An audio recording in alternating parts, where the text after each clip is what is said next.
rameaux en main, formez vos cortèges. C'est un verset du psaume 117-118.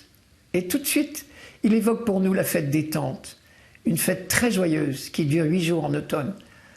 Cette fête tient son nom des tentes, sous lesquelles on vivait chaque année pendant 8 jours, en souvenir des campements dans le désert du Sinaï, au cours de la longue marche de l'Exode.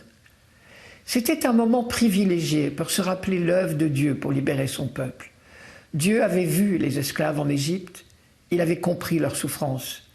Il avait confié à Moïse la mission de libérer ce peuple, et il avait, pas à pas, au milieu de toutes les épreuves du désert, accompagné cette entreprise de libération. Ensuite, au cours de la fête, il y avait de nombreuses célébrations au temple de Jérusalem. Et l'on faisait des processions autour de l'autel en agitant des rameaux et en chantant « Hosanna », qui signifie « Donne, Seigneur, donne le salut ».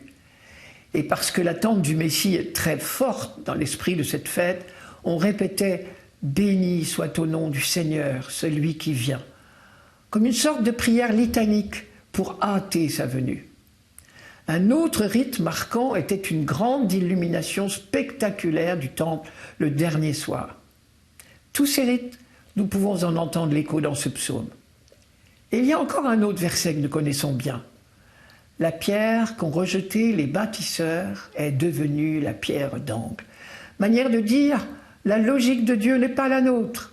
Les bâtisseurs, c'est-à-dire ceux qui s'y connaissent en matière de construction, peuvent bien mépriser une pierre et la mettre au rebut. Le Seigneur, lui, saura en faire une pierre maîtresse. De ce qui semblait perdu, promis à la mort, Dieu fait surgir la vie.